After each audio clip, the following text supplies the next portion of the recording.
로마와 헤롯 왕조의 성립. 로마가 유대를 지배하는 주전 63년에서 31년까지는 로마의 권력 투쟁 기간이었다. 로마 장군 폼페이우스와 하스모니안 왕가는 주전 63년 3개월간의 전쟁은 결과가 정해져 있었다. 전쟁의 결과로 하스모니안 시대에 유대에 속했던 많은 이방 땅들을 잃게 되었다. 유대는 예루살렘과 주변 지역 그리고 갈릴리 지역으로 축소되었다. 로마 장군 폼페이우스가 유대를 침공했을 당시 아리스토블루스 2세, 히르카누스 2세, 그리고 사제들이 저항하였다. 이들 중 영민한 아리스토블루스 2세는 포로가 되어 로마에 끌려갔고 외세의 힘에 순종적인 히르카누스 2세와 사제들은 항복하였다. 아리스토블루스와 히르카누스는 로마가 침공해 오기 전부터 유대 권력을 사이에 두고 분쟁을 벌였다. 그 결과 유대가 로마의 침입에 효과적으로 대응하는 것을 가로막는 결정적인 요인이 되었다. 로마의 삼두정치. 당시 로마는 공화정의 말기로 권력을 분점하던 소위 삼두정치 시기다. 제1차 삼두정치의 참가자 중 첫째는 율리우스 카이사르로 사람들에게 가장 많이 알려진 인물로 군인이자 탁월한 정치가였다. 둘째는 폼페이우스로 유대 하스모니안 왕가를 끝장낸 인물이다. 마지막은 크라수스로 파르티아와의 전쟁에서 참패함으로 비교적 초기에 역사의 무대에서 사라진 인물이다. 삼두 정치 참가자들은 로마 공화국의 권력을 나누어 가졌을 뿐만 아니라 전쟁을 통하여 외부의 적들을 정복함으로 로마를 이미 거대해진 제국을 보다 거대한 제국으로 만드는데 많은 기여를 하였다. 하지만 끊임없는 내적인 암투와 외세와의 전쟁을 통한 이방인의 유입은 공화정 시대의 강건한 시민의식과 도덕적 가치를 무너뜨렸다. 결과적으로 삼두정치는 민중들의 정치 참여를 보장했던 소위 술라법을 폐지하고 소수의 지배 권력에게 권력이 집중되는 사회를 만들어갔다. 공화정이 종말을 고하고 제정으로 이전되는 길을 걷게 되었다. 카이사르는 로마 역사에 자주 등장하는 갈리아를 정복하여 그의 군사적 명성을 높였다. 그가 정복한 갈리아 지역은 프랑스 지역을 가리키던 말이다. 지금의 프랑스, 벨기에, 룩셈부르크의 전체 지역과 스위스의 대부분 지역, 라인강, 서쪽의 독일과 네덜란드 남부 및 북부 이탈리아의 일부가 이에 해당된다. 지금도 그리스어로는 프랑스를 갈리아라 부른다. 주후 3세기 한때 갈리아 제국이라는 형태로 독립하기도 하였다. 폼페이우스는 협약에 따라 유대를 비롯한 동방 지역을 점령하여 대장군으로서 삼두정치 초기엔 카이사르에 못지않는 명성을 얻게 되었다. 크라수스는 원래 많은 재산을 소유한 사람으로 알려져 있었지만 삼두정치에 의하여 분할받은 파르티아와의 전쟁을 위하여 더 많은 돈이 필요했다. 이를 위하여 후에 유대 총독 역할을 한 헤롯의 아버지 안티파테르는 예루살렘 성전에 많은 돈을 전비로 크라수스에게 바쳤다. 하지만 그는 파르티아 원정에서 패배하고 사망하였다. 최종적으로 카이사르와 유대를 점령했던 폼페이우스는 권력 투쟁을 벌였고 결국 카이사르가 승리하였다. 삼두정치의 최후의 승자인 카이사르는 공화주의가 종말을 고하고 황제가 지배하는 국가로 달려가는 로마의 정치에 공화주의자들에 의하여 견제의 대상이 되었다. 카이사르의 독재 권력에 제동을 걸려는 인물 중 하나인 브루투스는 카이사르 연인의 아들이며 카이사르로부터 많은 사랑을 받았던 인물이었다 한다. 하지만 카이사르는 공화파인 브루투스에 의하여 암살당하였다. 로마 역사가 슈에투니우스는 카이사르를 그가 선정한 로마 12황제의 한 명으로 그의 저서 첫 부분에 기술하고 있다. 카이사르의 죽음으로 삼두정치는 붕괴되었고 로마는 내란에 빠져들었다. 이 혼란을 잠재우기 위하여 제2차 삼두정치가 결성되었다. 헤롯 왕조의 태동기. 한편 로마의 폼페이우스에 의하여 유대 하스모니안 왕조의 마지막 후손인 히르카누스 2세는 통치자 이둠의 사람인 히르카누스 2세의 고문관이었던 안티파테르는 총독이 되었다. 요세푸스에 따르면 안티파테르는 많은 돈을 자기 뜻대로 사용할 수 있었다. 그는 활동적인 사람으로 매우 당파적인 사람이었으며 탁월한 정치력으로 헤롯 왕조의 기반을 조성하였다. 그는 로마의 2차 삼두 정치의 혼란을 자신의 권력을 다지는데 이용하였다. 안티파테르와 유대인들은 이집트와의 전쟁에서 카이사르를 도왔다. 전쟁에 승리한 카이사르는 안티파테르에게는 로마를 대신하여 유대를 다스리는 집정관직을 하사하고 유대인들에게는 로마로부터 세금 면제, 군역 면제, 유대인에 대한 재판권, 유대인의 공동 식사 권리, 그리고 유대 공동체의 자체적인 재정권을 받은 혜택을 누리게 했다. 이런 특권은 로마법을 어긴 것이며 다른 민족에게는 허락되지 않았다. 이런 혜택은 율리어스 카이사르가 브루투스에 의하여 암살당했다는 소식을 들은 많은 유대인들로 슬퍼하도록 하였다. 로마에 의하여 유대가 완전히 정복된 이후에 안티파테르는 그의 두 아들 파사엘과 헤롯을 유다와 갈릴리를 다스리는 군사령관으로 임명하였다. 이때 영악한 헤롯은 하스모니안 공주인 미리암과 야콘을 통하여 유대왕위에 오를 기반 하나를 준비하였다. 안티파테르의 두 아들은 2차 삼두정치 참여자인 안티오니우스에 의하여 유대 땅을 나누어 다스리는 봉신이 되었다. 하지만 헤롯의 아버지 안티파테르는 로마의 협력자에 의하여 독살당하였다. 2차 삼두정치 성립. 한편 카이사르의 사후 로마는 일시적인 혼란에 빠졌다. 처음에 원로원은 카이사르의 조카인 옥타비아누스를 선택하여 독재 정치를 시도하려는 안토니우스에 대항하려 했다. 하지만 군사력의 열세를 확인한 옥타비아누스는 안토니우스와 협력하여 독재 정치인 2차 삼두정치를 만들어냈다. 제2차 삼두정치는 로마 공화정 말기인 기원전 43년 당시 로마의 유력자이자 카이사르의 양아들인 옥타비아누스 후에 클레오파트라의 정부가 된 마르쿠스 안토니우스 레피두스가 결성한 일종의 정치, 군사적 협약을 말한다. 5년을 단위로 갱신되어 기원전 33년을 마지막으로 파기되었다. 제1차 삼두정치는 원로원의 눈을 피하기 위해 비밀리에 결성되었으나 제2차 삼두정치는 공인된 형태를 취했고 로마 공화정이 붕괴되고 제정으로 넘어가는 결정적인 사건 중에 하나가 되었다.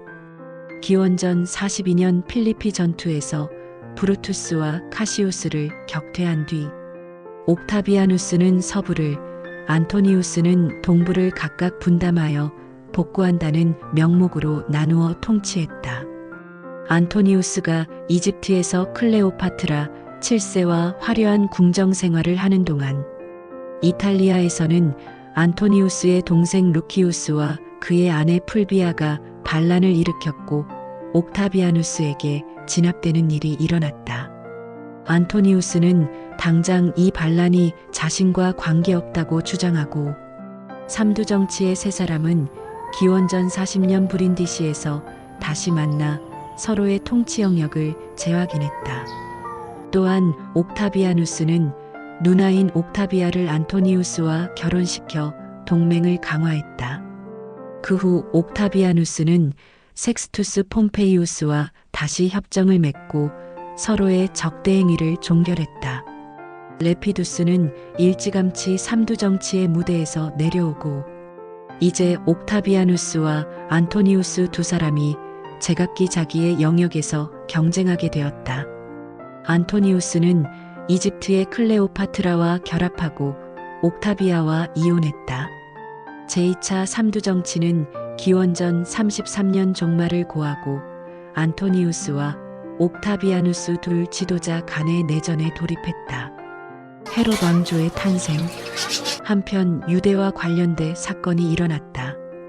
파르티아인들이 반란을 일으켜 시리아에 들어온 것이다.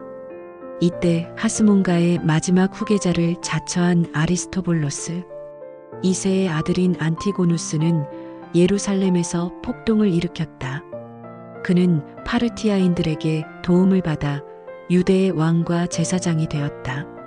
이 과정에서 파사엘과 히르카누스 2세는 포로가 된 후에 히르카누스는 귀가 잘리는 수모를 당하였고 헤롯의 형인 파사엘은 자살하였다. 하지만 헤롯은 간신히 탈출하여 로마로 도망하였다. 로마에 도착한 헤롯을 로마의 지도자인 안토니우스와 옥타비아누스는 아버지 안티파텔과의 친분을 생각하여 받아주었다. 주전 40년 헤롯은 로마 원로원에 의하여 유다의 왕으로 임명되었다. 로마의 도움을 받은 헤롯은 3여 년간의 안티고누스와의 전쟁을 승리로 이끌어 주전 37년 예루살렘을 다시 점령하고 영토 없는 왕에서 실제적인 왕이 되어 헤롯 왕조를 열었다. 주전 37년부터 주후 4년까지 유대를 통치했던 헤롯을 신약성서에 등장하는 아들들과 구별하여 역사가들은 대헤롯이라 부른다. 헤롯은 권력 투쟁에 천부적인 재능을 가지고 있었다. 로마의 도움으로 유대 왕이 되었고 그 과정에서 그는 로마 권력의 향배를 귀신처럼 알아차려 언제나 승리하는 쪽에 붙어 자신의 권력을 유지하였다. 처음엔 안티니우스를 도와 군사적 원조를 하였고 그의 정부인 클레오파트라의 유혹을 물리치고 그녀의 히스테리적인 요구를 받아줌으로 유대 왕의 지위를 지켰다. 후에는 옥타비아누스가 이집트의 안티니우스와 클레오파트라 연합군과 전쟁을 개시하자 옥타비아누스에게 군사적 원조를 하였다. 또한 취약한 정통성을 획득하기 위하여 약혼 중이었던 하스모니안의 공주 미리암과 주전 37년 예루살렘을 점령하기 직전 사마리아에서 결혼하였다. 이로써 하스모니안 왕조와 인척관계를 맺은 것이다.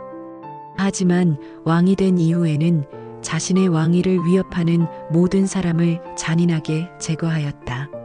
심지어 헤롯은 미리암과 사이에 낳은 아들, 아내인 미리암, 장인을 죽였고 마지막엔 장모까지 살해하였다. 아우구스티누스는 헤롯의 아들이 되느니 헤롯의 돼지가 되는 게 낫겠군 하고 비꼬았다 한다. 그는 교활하게도 유대인의 지지를 얻고자 토목 공사를 벌였다.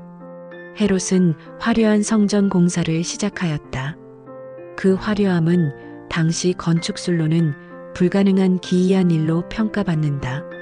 성전 외관의 화려함에 대한 것은 마가복음 13장에 잘 나타나 있다. 성전은 주후 62년에 완성되었지만 66년부터 시작된 유대전쟁 과정에서 불타 없어졌다. 헤롯은 예루살렘 밖에 경기장을 세웠고 로마와의 전쟁에서 마지막까지 유대인들이 저항했던 마사다를 보수하였다. 그 밖의 건축물로는 헤로디움, 알렉산드리움, 마카이루스 등이 있다. 요세푸스는 헤롯이 미리암을 죽이는 것에 대하여 다음과 같이 기록하고 있다. 정숙할 뿐 아니라 대담하기까지 했던 위대한 여인 미리암네는 이 세상을 떠났다. 또한 그녀는 절세미인이었고 타고난 웅변가였다. 그녀가 헤롯과 함께 행복한 삶을 살 수 있었고 헤롯이 너무 그녀를 사랑한 나머지 지나치게 관대하게 대해주었고 그녀도 헤롯이 자신에게는 관대하기에 너무 지나친 자유를 누렸던 것이 문제였다. 헤롯이 그녀의 친족을 학대한 것이 문제가 되어 그녀에게 치명타를 안겨주었다. 그녀는 정면으로 헤롯에게 대항하며 이야기하다가 급기야 헤롯의 감정을 폭발하고 말았던 것이다. 헤롯은 미리암네를 처형하고 나자마자 헤롯은 격정적으로 아내가 그리워지기 시작하였다. 아내인 미리암네에 대한 애정은 평범한 애정이 아니었으며 우리가 흔히 경험하는 아내에 대한 보통 남편들의 애정과는 전혀 다른 애정이었다. 그야말로 처음부터 불붙는 애정이었다. 헤롯은 이름을 소리쳐 부르기도 하고 아내를 위하여 통곡을 하기도 하였다. 마치 정신 나간 사람 같았다. 아내를 잊기 위해 잔치를 베풀고 연애를 즐겼으나 아무 소용이 없었다. 헤롯은 정무를 살피는 일에 아예 등한시하고 빨리 아내 미리암네를 대령시키라 하고 고함을 지르기도 하였다. 마치 정신 나간 사람 같았다. 이러한 로마와 유대 통치자들에 대한 우호적인 기록 때문에 요세푸스의 기록이 학자들에 의하여 심각하게 의심을 받는다. 헤롯은 그리스의 아테네에게도 많은 원조를 해줘 헤롯이 죽었을 때에 아테네인들이 크게 슬퍼하였다. 헤롯은 죽기 전 자신의 죽음을 유대인들이 기뻐할 것으로 생각하여 3천여 명의 유대 현인들을 여리고에 가두어두고 자신의 죽음과 함께 죽이라 명하였다. 헤롯은 자신을 위하여는 유대인들이 슬퍼하지 않지만 현인들의 죽음 때문에 슬퍼할 것으로 생각하였다. 하지만 그의 명령이 여리고에 도달하기 전에 그의 죽음에 관한 소식이 먼저 전하여 저 많은 유대 현인들의 생명은 유지되었다. 헤롯 사후에 유대는 일시적으로 혼란에 빠졌다. 그는 죽기 전에 유언장을 통하여 자신의 왕국을 자신의 네 아들에게 나누어 주었다. 헤롯의 통치 기간을 한마디로 정리한다면 왕조 간의 대립과 문화적인 업적이라 말할 수 있다. 그의 통치 기간은 세 시기로 나눌 수 있는데 첫 번째 기간은 주전 37년에서 27년까지, 두 번째 기간은 주전 27년에서 13년까지, 세 번째 기간은 주전 13년에서 4년까지로 나눌 수 있다. 첫 번째와 세 번째 기간의 헤롯의 관심은 주로 실제적인 적들이나 적으로 추정되는 사람들에 대한 공격에 모아졌고 두 번째 기간에는 주로 대규모 건설 사업에 골몰하였다.